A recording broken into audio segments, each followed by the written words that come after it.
Hello and welcome back to the Life of Chai Valentine's Day special. Today we're going to be making a fruit platter for that special Valentine's Day in your life. So come on guys, it's time to get into the kitchen. I'm going to be showing you selection techniques and slicing. I'm going to start with raspberries. I usually put out 10 or 12 raspberries, 10 or 11. And what I'm going to do is, when I first mentioned Driscoll brand, Driscoll for raspberries is 100% the only brand that I will buy unless I'm actually happy to buy something else. Blueberries come from Mexico and Peru. I'm going to put out blueberries, and usually I just put out an amount of blueberries. So if I was to use larger blueberries, it would occupy that same space. There would be less blueberries, but in that same space. So that's kind of how it's growing. Next, I'm going to put on some strawberries.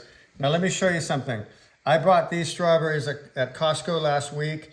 I thought, oh my God, look, strawberries have been a little bit tasteless recently. And I thought, these are going to be great. Look how big and red they are. They were still almost tasteless. Not sour, but they weren't sweet.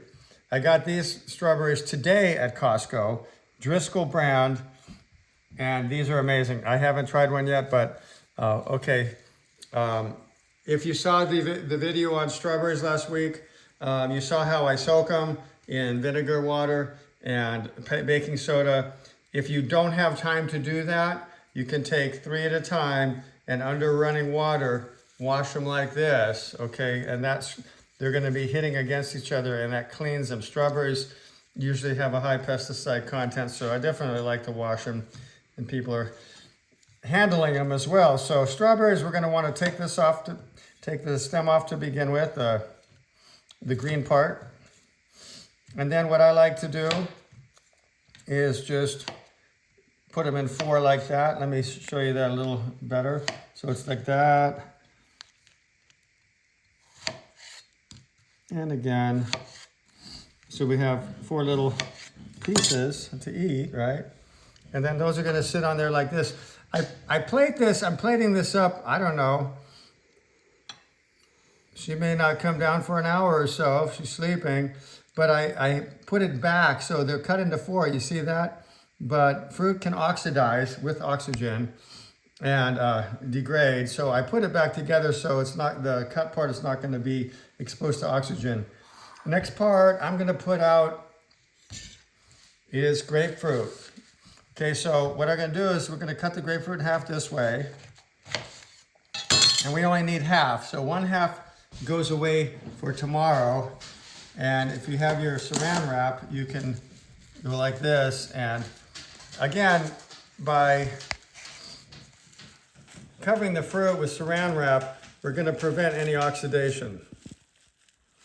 Okay, and that's going to go in the fridge, just like that. This part is going to go on the plate.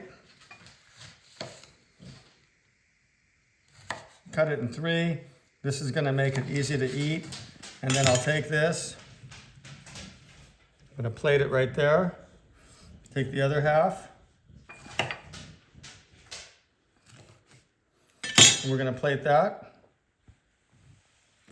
And again, when I'm plating it like this, I'm putting it back so that the cut areas are not going to oxidize, right?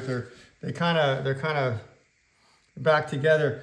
You can use a paper towel, whatnot, to clean the knife and the cutting board between the different fruits. The last one we have is the pineapple. Okay, it's hard to find a good pineapple in the store. Usually they're green, 100% green, and they're not ripe. Okay, this one. So what I do is I buy a green one and I put it in the garage. The garage is heated, but not as warm as the house. So it matures. It matures, and it takes about a week for it to ripen in the garage. And then I'll use it. As soon as I start using this one, I'll buy another one and put it in the garage, because by the time I'm done with this one, that one will be ready.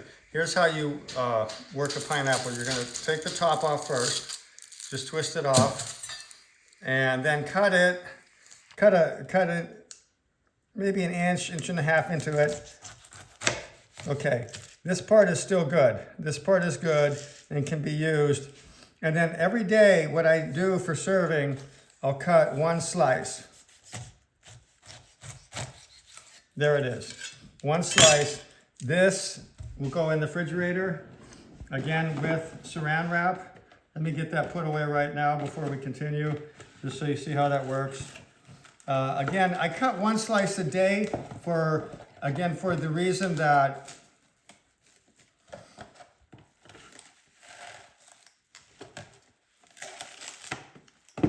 the pineapple, especially of all the fruits, the pineapple is going to oxidize them by covering that cut end.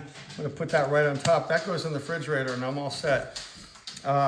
Preventing oxidation of the pineapple there. Okay, so here's what we're going to use. Go around the pineapple, cutting the ends off. Cutting the skin off.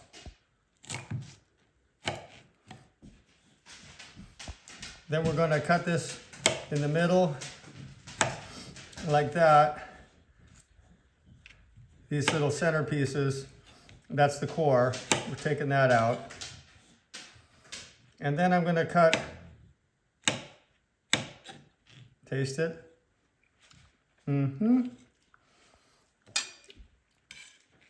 Sometimes you're going to find a little bit of, a little brown section like that. So first I'm going to get that core out of there. You can just get rid of that piece. Anyway, get the core out, and then